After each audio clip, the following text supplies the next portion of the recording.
Shalom Bapak Ibu Saudara-saudari yang dikasihi Tuhan.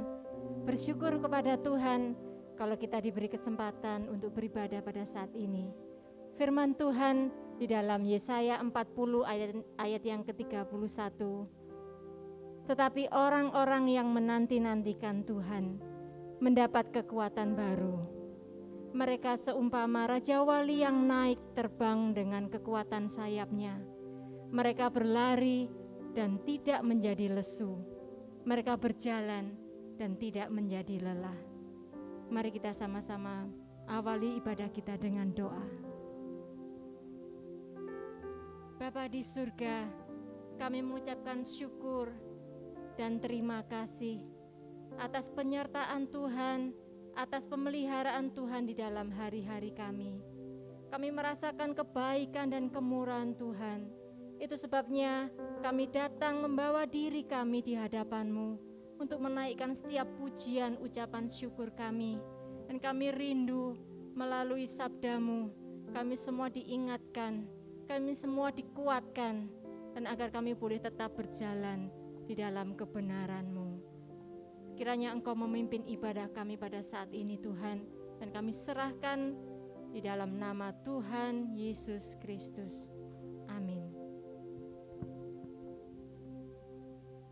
Kita bersyukur pada saat ini, apapun keadaan kita, dimanapun kita berada, pasti dengan kerinduan yang sama, bahkan seperti rusa yang merindukan air, demikian jiwa kita merindukan Tuhan.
Jiwa kami merindukan Engkau. Begitupun jiwaku, Tuhan. Sebab hanya Engkau, pribadi yang mengenal kami.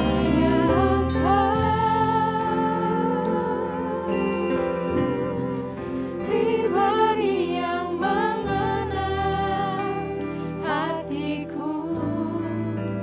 Tiada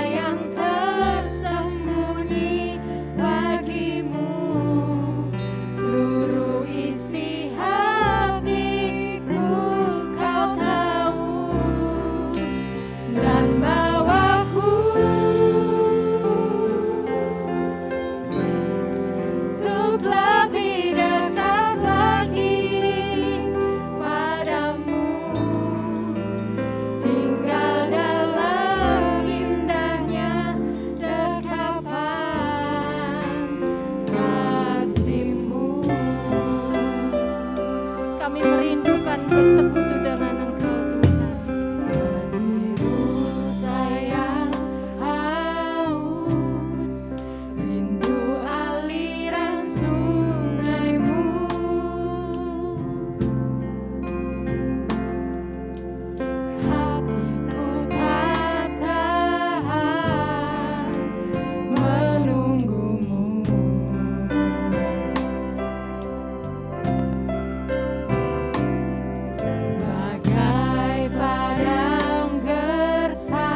Bapa, dengan segenap kerinduan kita mau mencari wajah Tuhan, Allah yang Maha Kudus, Allah yang Maha Suci. Dan biarlah kita memeriksa dan mengkoreksi setiap kehidupan kita, apakah sudah berkenan di hati Tuhan.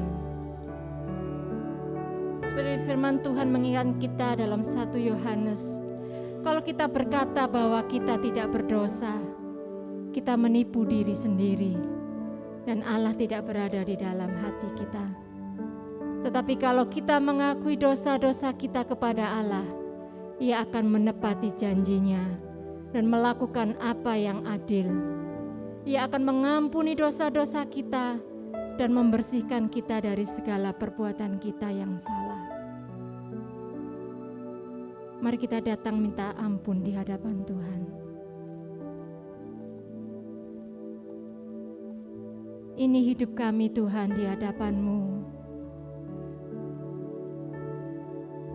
Dengan setiap kesalahan dan kelemahan di dalam hati kami, dalam pikiran kami, dalam perkataan kami, dalam setiap perbuatan kami yang tidak berkenan di hati Tuhan, kami mohonkan ampun dan biarlah belas kasih-Mu Engkau nyatakan bagi kami. Hanya Engkau yang sanggup memulihkan kami. Dan biarlah damai sejahtera Tuhan boleh menyertai kami semua. Terima kasih Tuhan. Di dalam nama Tuhan Yesus kami bersyukur. Mari naikkan pujian Bapa kami yang di surga, seperti yang sudah Tuhan ajarkan kepada murid-murid-Nya.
Semua dengan segenap hati kita memuji, menaikkan ucapan syukur karena Tuhan sudah baik, Dia yang memelihara hidup kita.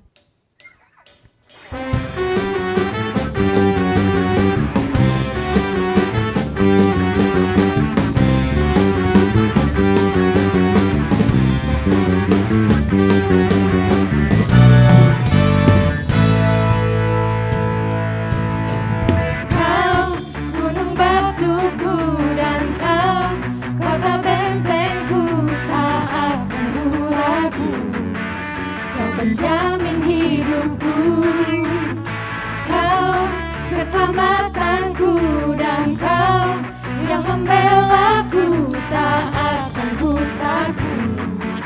Kuasa-Mu di dalamku, walau badai menerpa di dalam hidupku ini, namun tangan-Mu Tuhan mengangkatku tinggi. Kau Tuhan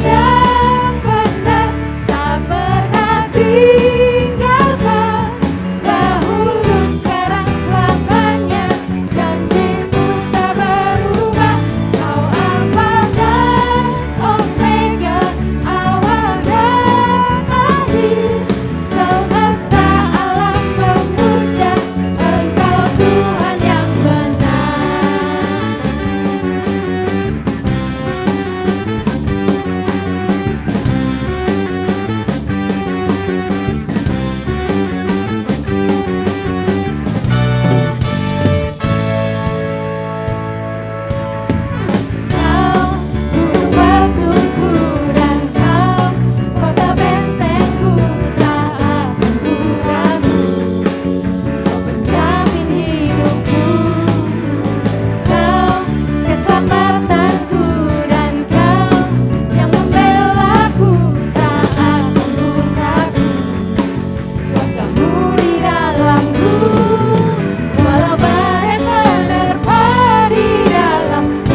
menjadi kekuatan kita.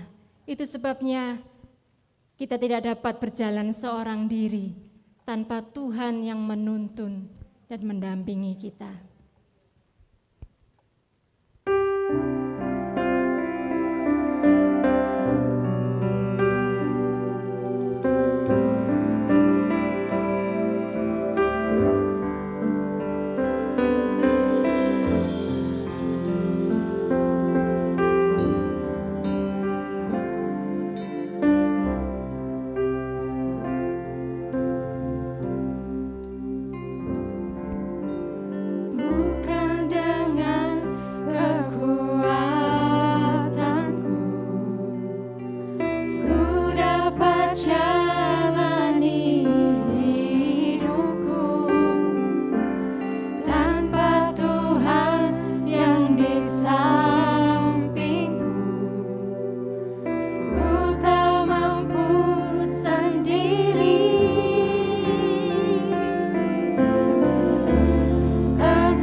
menjadi pengharapan kita. Dialah yang menjadi sumber pertolongan kita. Tetaplah percaya dan berharap kepada Tuhan.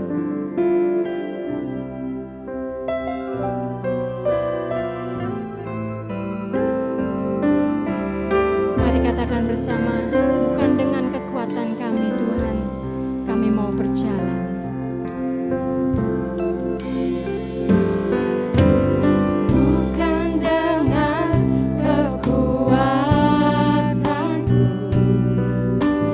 Ku dapat jalani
Shalom jemaat yang dikasihi oleh Tuhan.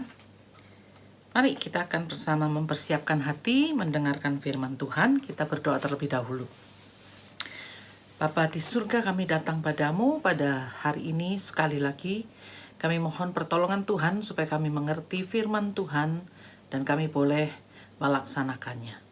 Terima kasih Tuhan, terangilah setiap kami, hamba-Mu yang mendengar, hamba-Mu yang berbicara, supaya kami semua sungguh menjadi pelaku firman Tuhan, tunduk kepada pimpinan Roh Kudus, melakukan apa yang Tuhan perintahkan.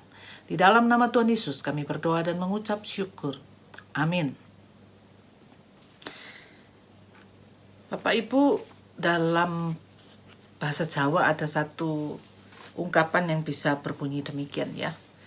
Isu dele, sore tempe. Wah, ini artinya begini ya.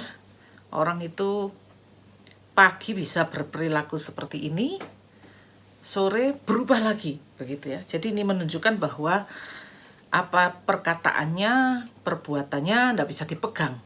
Karena kalau pagi kedelai, sore sudah jadi tempe, begitu ya. Ada perubahan-perubahan ya. Nah, Bapak Ibu, ini seringkali diberikan kepada orang-orang yang suka berubah-ubah ya. Orang yang suka berubah, baik itu janji, baik itu perkataan, baik itu perbuatannya. Nah, sore hari ini kita akan bersama belajar tentang janji Tuhan yang tidak pernah berubah. Karena Tuhan sungguh luar biasa dalam hidup kita ya. Nah, janji Tuhan tidak pernah berubah dalam hidup kita. Mari kita lihat dalam slide ini. Apa sih sebetulnya yang dimaksud dengan janji ya? Ada beberapa kata yang digunakan, tetapi di dalam bahasa Alkitab kebanyakan memakai kata covenant ya. Jadi ketika Tuhan berbicara kepada umatnya, Tuhan selalu menggunakan kata covenant. Karena kata covenant ini memiliki satu penekanan tentang janji yang luar biasa ya. Bahkan di beberapa bagian ditekankan bahwa covenant ini ditumpahkan dengan darah waktu mengadakan perjanjian. Jadi ada blood covenant gitu ya. Nah, termasuk ketika Kristus mengorbankan dirinya, ini termasuk salah satu menggenapi yang namanya blood covenant itu.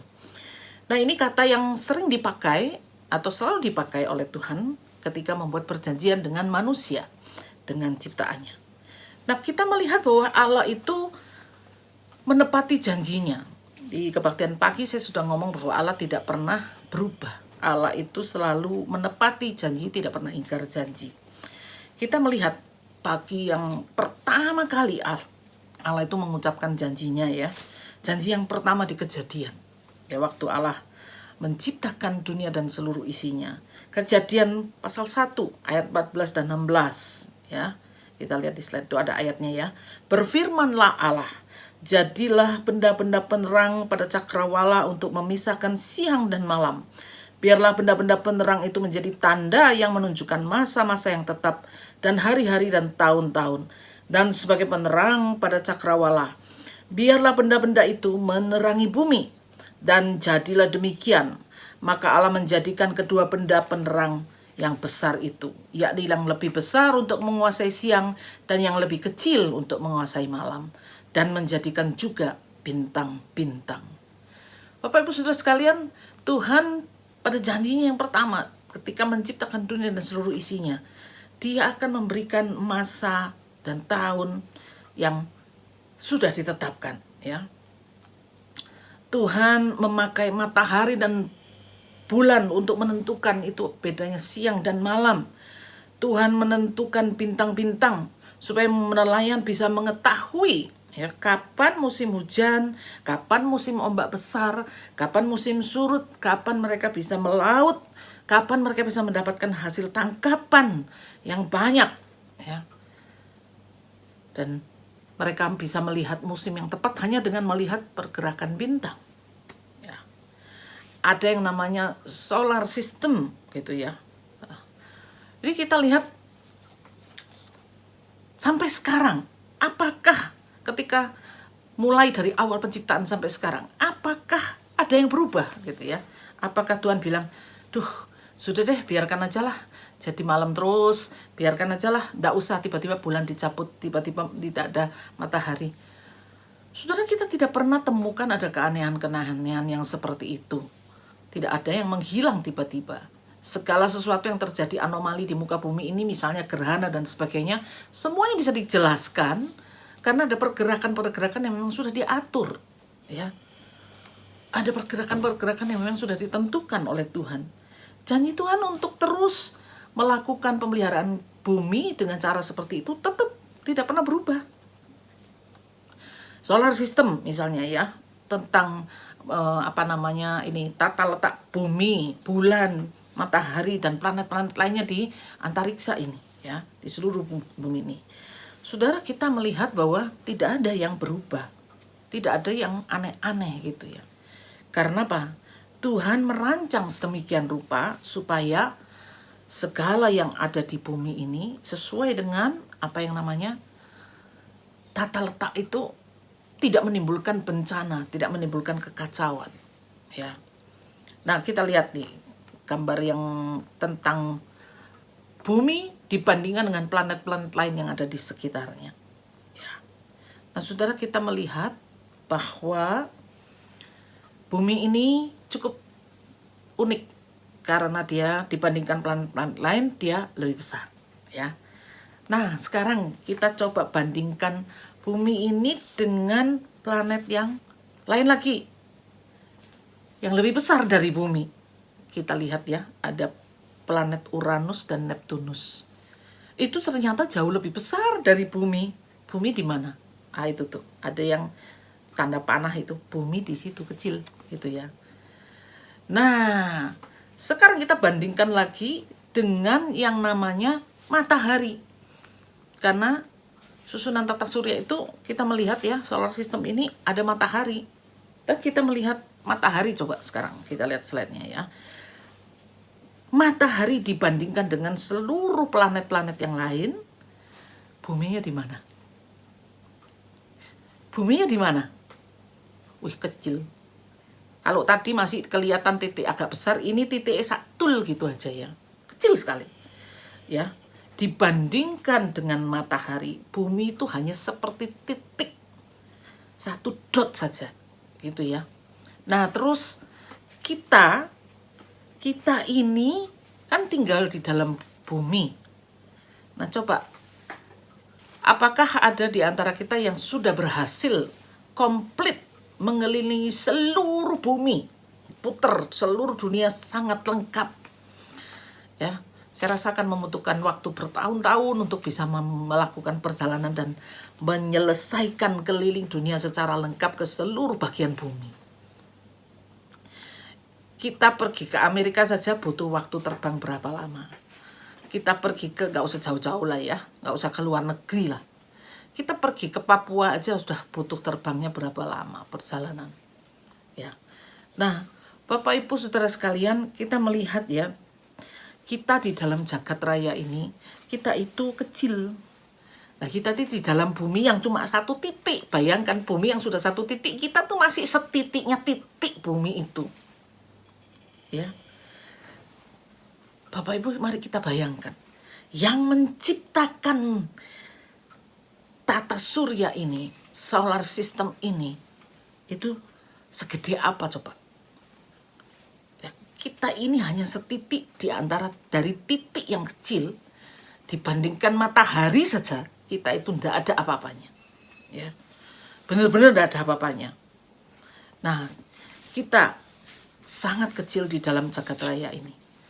Kita sangat luar biasa kecilnya. Tapi betapapun kita kecil ya, Tuhan itu berkata bahwa Tuhan itu sangat memperhatikan kita. Saudara, mari kita melihat satu bagian aja nih ya. Matius 10 ayat 30. Nah, di sini dituliskan begini, Matius 10 ayat 30. Dan kamu, rambut kepalamu pun terhitung semuanya.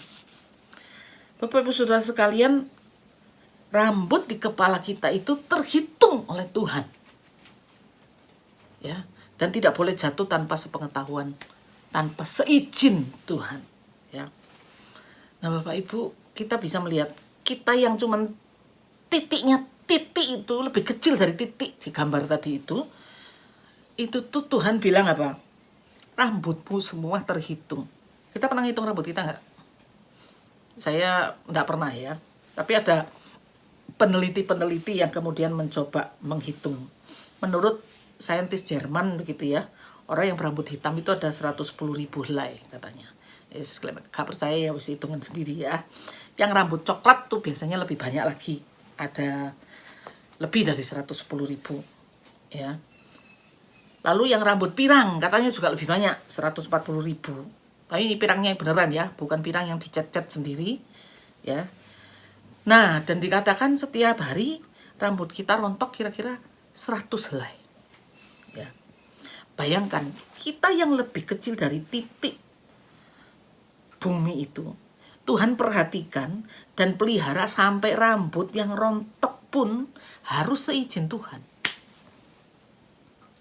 Saudara, ini adalah janji pemeliharaan yang terus ditepati oleh Tuhan ketika Ia mengatakan, aku akan menjadi Allahmu, kamu akan menjadi umatku, aku akan memelihara engkau, aku akan menjaga engkau. Saudara, kita melihat Tuhan tidak berubah janjinya. Dia terus melakukan apa yang Dia janjikan. Ya. Dan kita melihat bahwa di dalam dunia ini juga kita yang cuman cengar-cengir, kita yang cuman seringkali kita bilang menentang-nentang Tuhan ya. Tuhan itu memperdulikan kita sedemikian rupa. Nah, saudara, bayangkan titik ini Tuhan bahkan mengatakan apa? Rambutnya tidak boleh jatuh tanpa seizin Dia. Kalau kita melihat Tuhan mengatur sistem di seluruh bumi ini, ada masa, ada hari, tahun, ada musim. Itu sebetulnya untuk siapa? Untuk manusia, ya, untuk manusia semuanya. Tuhan melakukannya sebetulnya Dia tidak melakukan itu, Dia tidak butuh. Tuhan tidak membutuhkan adanya pergantian musim dan sebagainya. Yang memerlukan manusia. Saudara, kalau kita lihat sederhana aja ini dari cara pengaturan musim, kita lihat apakah Tuhan itu baik? Baik ya. Tuhan luar biasa enggak? Luar biasa. Ya. Tuhan bisa gagal memelihara kita enggak? Tidak. Kenapa? Sistem tata surya yang sangat rumit itu pun Dia bisa mengendalikan. Apalagi hidup kita yang cuma titik di dalam titik. Tentu Dia sangat mampu untuk mengendalikannya. Dan Dia tidak akan pernah gagal. Karena Dia yang menciptakan semuanya. Karena Allah yang menciptakan, Allah yang mendesain, Allah yang mengatur semuanya. Kalau kita tanya, Tuhan setia nggak sama kita? Ya. Sampai hari ini kita tidak pernah kehilangan yang namanya pergantian siang dan malam itu. Ya. Saudara sekalian, kalau dibilang ini, oke, Tuhan itu tidak pernah berubah janjinya. Betul. Bisa yakin nggak dengan hal ini? Oh, ngomong gampang ya. Kalau ngomong, ya bisa gitu. Tapi pada prakteknya ketika diminta untuk kita sendiri meyakini, benar-benar meyakini, bisakah? Nah, seringkali susah begitu ya. Seringkali susah. Tapi susah bukan berarti tidak mungkin kan? Kenapa? Karena ada contohnya nih, ada yang bisa. Coba mari kita lihat Filipi 4. Ini adalah cerita tentang Paulus. Bapak Ibu yang sudah mengenal cerita Paulus, tahu tentang kehidupan Paulus, dari Saulus menjadi Paulus, dari orang yang menganiaya menjadi pemberita Injil, dari orang yang sangat memusuhi menjadi orang yang sangat mengasihi. Kenapa? Karena Paulus menyadari ya bahwa apa yang dia kerjakan itu semua karena Tuhan mengasihi dia. Ya, Paulus bisa melakukan. Dia meyakini ketika Tuhan menjanjikan bahwa Dia akan memberikan kepada kehidupan kekal kepada setiap orang yang percaya kepadanya, Paulus menjalaninya. Maka waktu dia mengalami hal-hal yang tidak menyenangkan, dia tidak meragukan janji Allah karena dia tahu Tuhan tidak akan berubah. Maka di Filipi kepada jemaat Filipi, Paulus tuh mampu sampai mengatakan begini, aku tahu apa itu kekurangan dan aku tahu apa itu kelimpahan. Dalam segala hal dan dalam segala perkara, tidak ada sesuatu yang merupakan rahasia bagiku, baik dalam hal kenyang maupun dalam hal kelaparan, baik dalam hal kelimpahan maupun dalam hal kekurangan. Segala perkara dapat kutanggung di dalam Dia yang memberi kekuatan kepadaku. Nah, saudara sekalian, ini perkataan Paulus memang dalam konteksnya adalah dia menanggung semua penderitaan. Tetapi bagaimana seseorang bisa tetap yakin dan berada menerima semua penderitaan itu kalau dia tidak meyakini bahwa apa yang dilakukan itu benar. Kalau dia tidak mengingat bahwa apa yang sedang dijanjikan oleh Allah itu sungguh sesuatu yang nyata. Dan dia mengalami apa yang namanya pemeliharaan Tuhan. Kalau dia tidak mengalami itu, sulit untuk seseorang bisa berkata seperti Paulus. Dalam keadaan susah, dia dari seorang yang, kalau boleh dibilang dari seorang yang sangat kaya, langsung mengalami kesulitan-kesulitan banyak hanya karena dia menjadi murid Kristus. Dari orang yang sangat sukses, dia berada di tempat yang sangat sulit, dia mengalami penganiayaan. Tapi dia mampu mengatakan segala perkara dapat kutanggung di dalam Dia yang memberi kekuatan. Dia tahu Allah berjanji akan memberikan kekuatan bagi setiap orang yang percaya kepadanya ketika mereka mengalami kesulitan dan kesusahan. Maka di ayat yang ke-19 dan 20 pun dia masih menyambung dengan perkataan begini ya. Allahku akan memenuhi segala keperluanmu menurut kekayaan dan kemuliaannya dalam Kristus Yesus. Dimuliakanlah Allah dan Bapa kita selama-lamanya. Amin.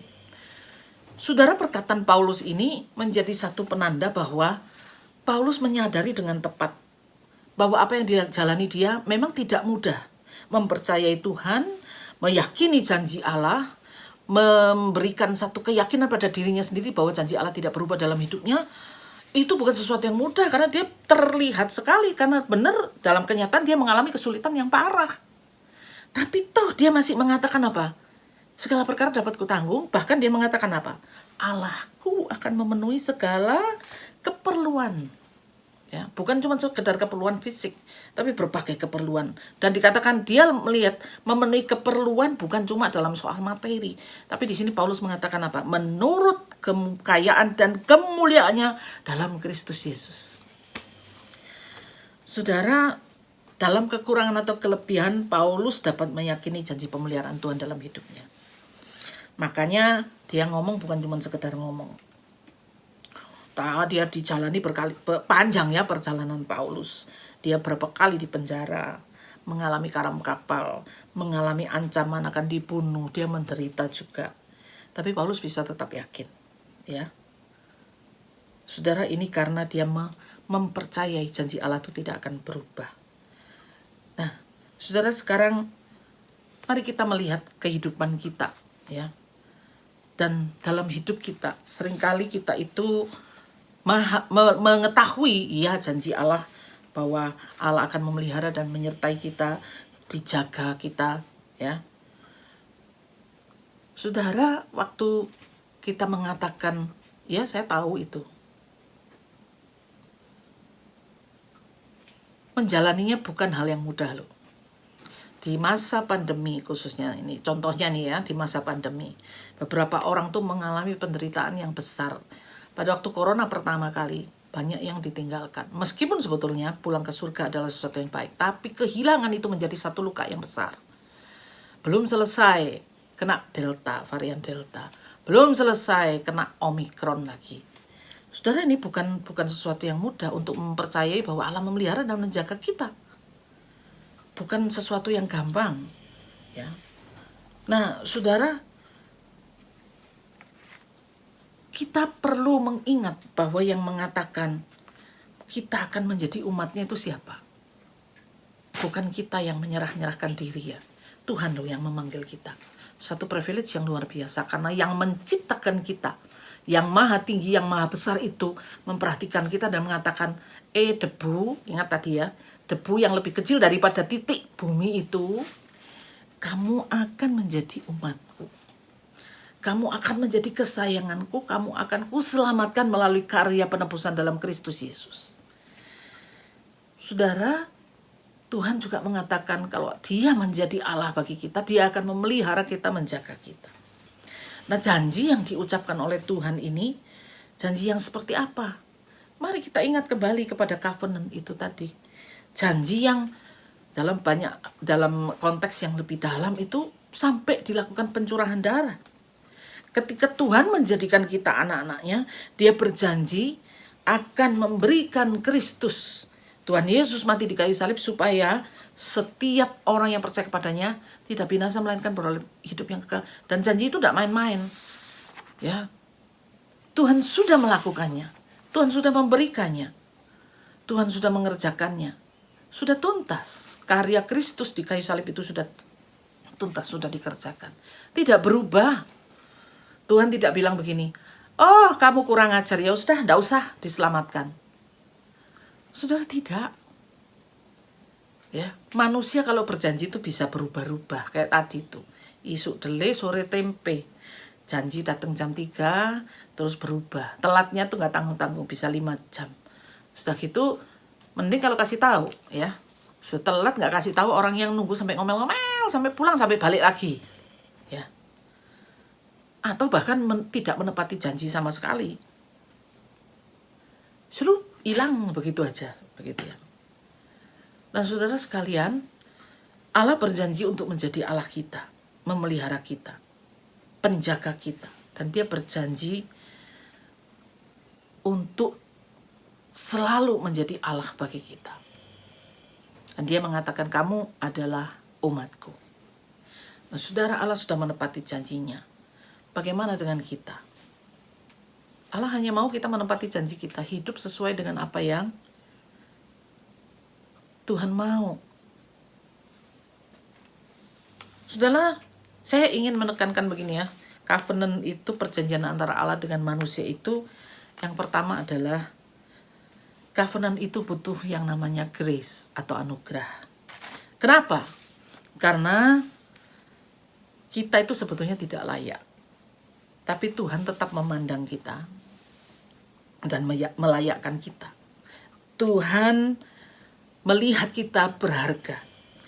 Dan sebagai pencipta, Dia itu menganggap ciptaannya sebagai sesuatu yang mulia. Butuh anugerah dari Tuhan, ya, untuk terus menyadari bahwa kita sesungguhnya itu tidak layak, kita itu sesungguhnya hanya debu. Allah tidak harus menepati janjinya, tapi Allah tetap menepati janjinya. Allah tidak berubah, ya. Allah adalah pencipta kita. Dia mau berbuat apa saja terhadap kita kan terserah Allah. Tapi justru Allah mau mengingatkan bahwa Dia mengasihi kita. Mazmur 8 misalnya menyebutkan bahwa siapakah manusia, siapakah kita ini, sehingga engkau mengingat dan mengasihi, ya. Saudara, bahkan Mazmur 103 ayat 14 mengatakan begini, Tuhan tahu apa kita ini. Dia ingat bahwa kita ini debu. Saudara, Tuhan pakai kata istilah, Tuhan tahu kita ini apa, bukan siapa. Ya, benda yang sekecil itu, debu yang kalau dikibat begitu aja sudah habis begitu ya. Nah, tapi Dia menganggap kita sebagai biji matanya. Dia berjanji akan memelihara dan menjaga kita. Dia berjanji menyelamatkan kita. Saudara, butuh anugerah dari Tuhan. Karena apa? Manusia sesungguhnya tidak layak. Tetapi Tuhan melayakkan. Sehingga kita boleh menerima janji Allah itu. Yang berikutnya, covenant itu butuh yang namanya empowerment. Ya. Tuh, kita itu kan tadi seperti yang saya katakan, kita ini sesungguhnya bukan apa-apa. Tapi Tuhan menganggap kita, melayakkan kita, ya. Dan Tuhan tidak seperti sosok yang bilang, ayo, karena kamu tidak berharga, karena kamu cuma debu, kalau mau ikut, tak kasih syarat, ya, syarat yang, kalau perlu syarat yang berat, gitu ya.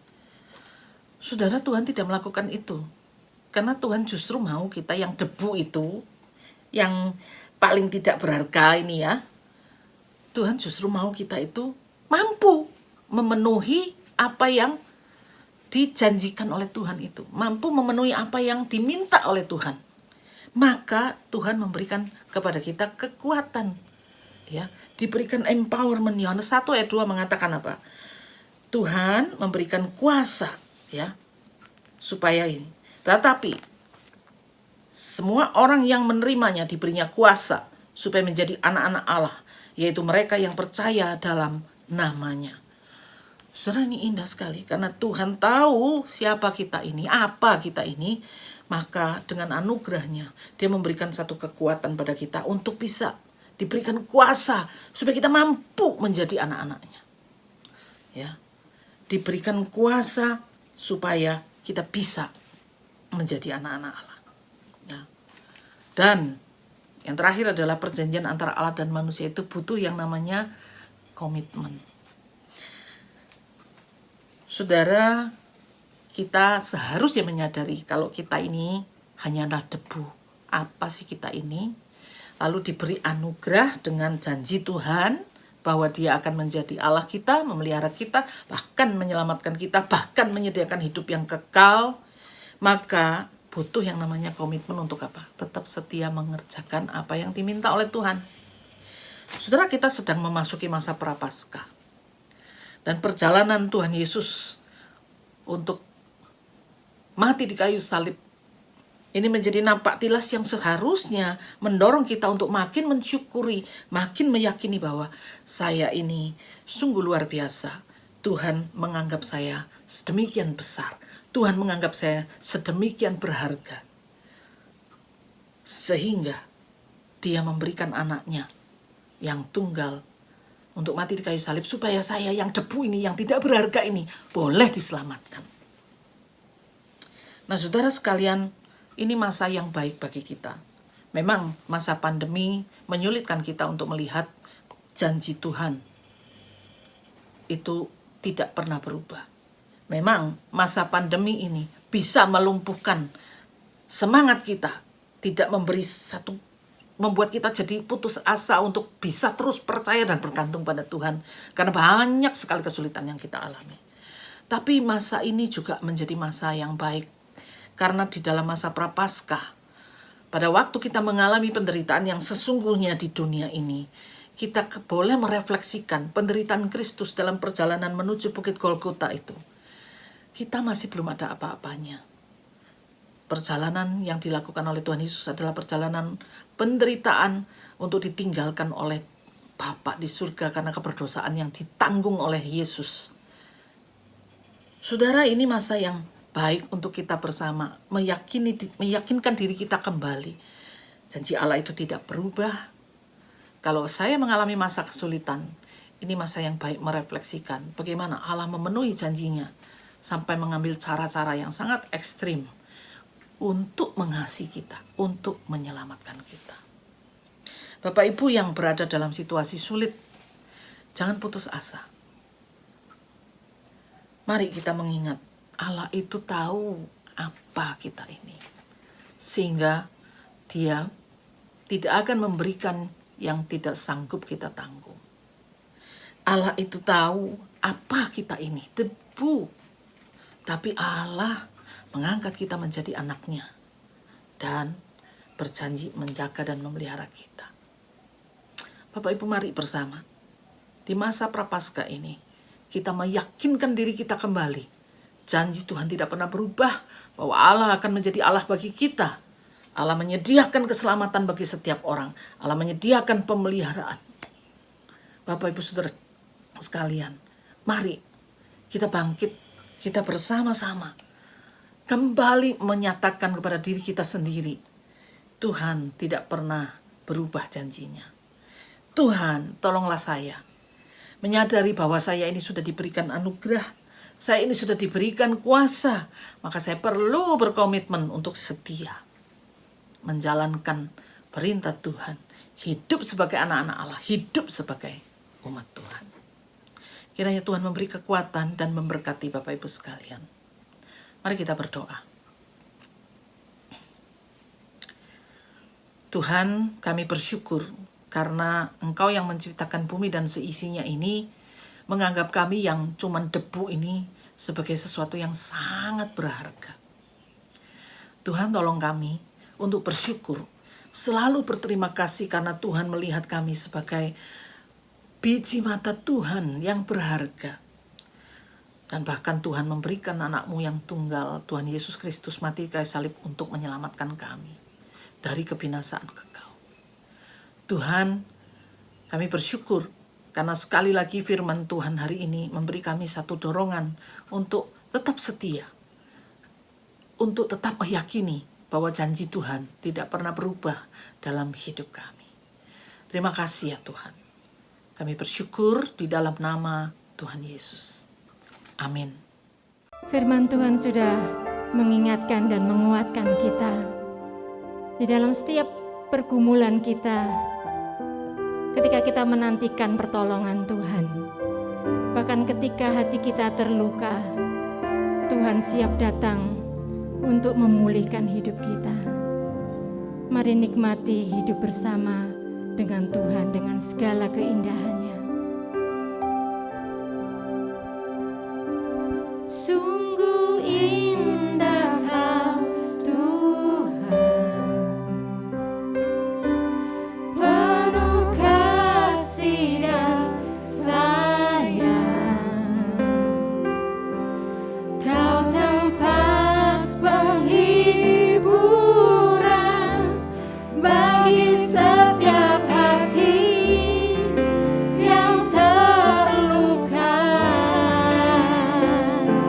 Sungguh indah Kau Tuhan,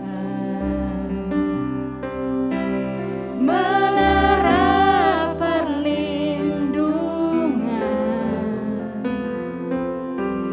Kau sumber kekuatan bagi semua orang yang membutuhkan. Mari angkat tangan kita bersama. Sungguh indah Kau Tuhan, penuh kasih dan sayang. Kau tempat penghiburan bagi setiap hati yang terluka. Sungguh indah Kau Tuhan, menara perlindungan. Kau sumber kekuatan bagi semua orang yang membutuhkan. Sekali lagi katakan, sungguh indah Kau, sungguh indah Kau Tuhan. Hanya Engkau yang penuh kasih dan sayang. Kau tempat penghiburan bagi setiap hati yang terluka. Sungguh indah Kau Tuhan, penuh kasih dan sayang. Kau sumber kekuatan bagi semua orang yang membutuhkan. Ya, sumber kekuatan kita, sumber kekuatan,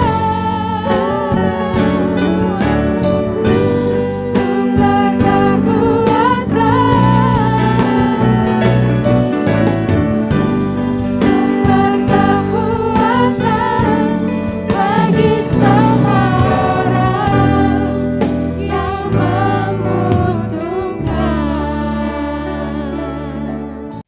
Pengumuman GBT Kristus Pelepas Malang. Dalam upaya mencegah penyebaran COVID-19, ibadah umum minggu pagi ataupun sore dan juga ibadah tengah minggu akan dilayani secara online. Berikut adalah jadwal ibadah tengah minggu. Adapun tautan untuk mengakses ibadah-ibadah tersebut akan diumumkan di grup pengumuman GPTKP setiap hari. Perjamuan suci akan dilayani secara online setiap minggu secara bergantian pagi dan sore. GBT Kristus Pelepas akan mengadakan baptisan air. Bagi bapak, ibu, atau saudara-saudari yang telah berusia 16 tahun ke atas dan ingin mengikuti baptisan air, dapat mendaftarkan diri ke sekretariat melalui WA ataupun melalui telepon yang tertera pada layar. Bimbingan akan dimulai sesuai dengan jadwal yang tertera di layar Anda, dengan teknis pertemuan yang akan diumumkan melalui grup WA Bimbingan Baptisan Air.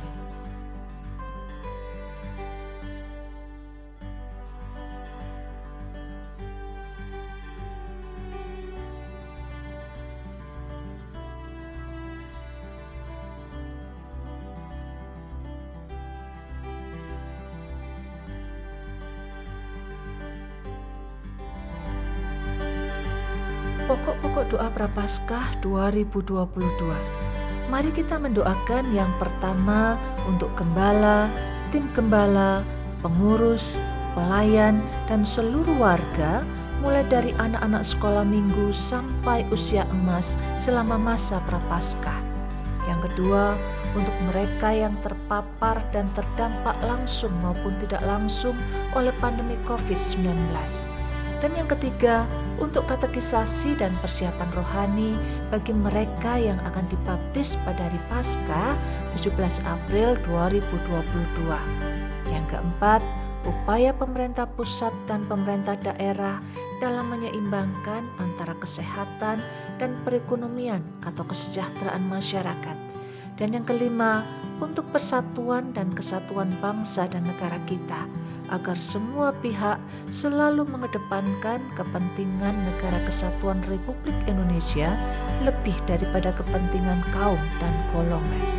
Tidak lupa juga kita mendukung bantuan doa bagi jemaat Tuhan, baik yang mengalami kelemahan tubuh ataupun yang lanjut usia. Kiranya Tuhan menolong.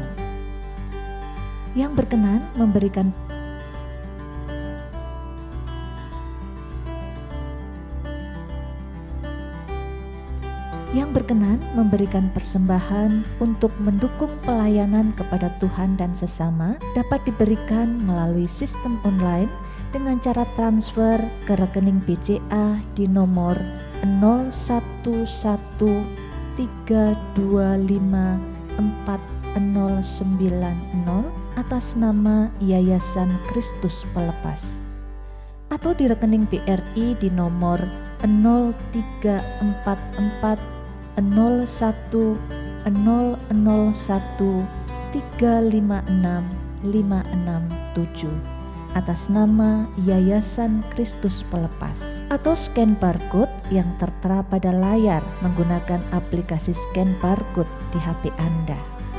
Bagi jemaat yang tidak dapat melakukan transfer, persembahan bisa dikumpulkan di rumah dalam amplop persembahan dan diserahkan ke gereja pada kesempatan mendatang.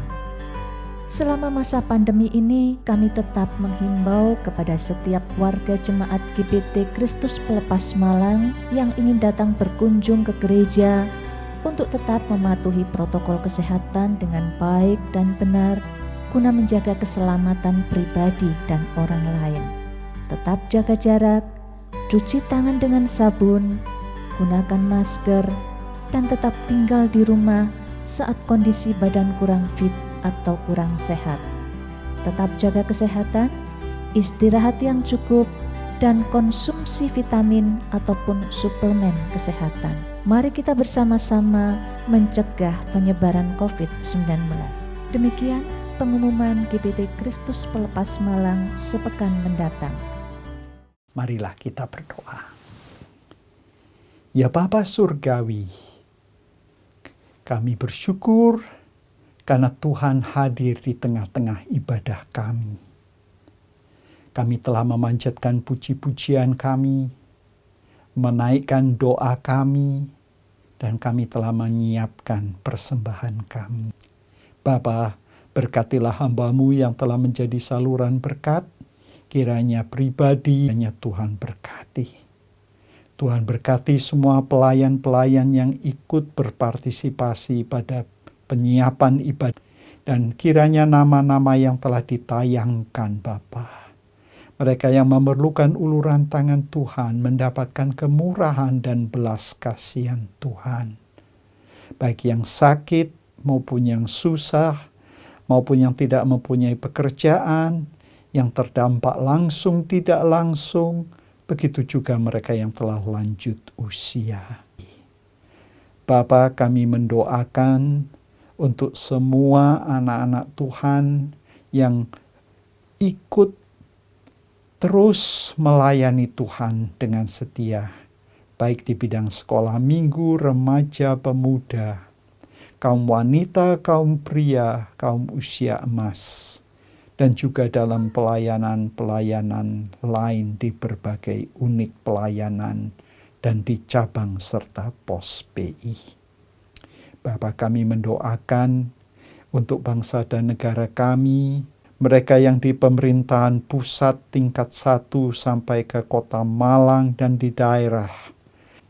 Bapa, kami mendoakan juga untuk bangsa-bangsa yang bergolak di dunia, saudara-saudari yang terkasih. Tuhan Yesus Kristus memberkati saudara-saudari. Allah Bapa mengasihi saudara-saudari, dan Roh Kudus menyertai saudara-saudari sampai Maranatha, Tuhan Yesus datang kembali. Amin. Mari kita naikkan syukur kita. Bapa, terima kasih.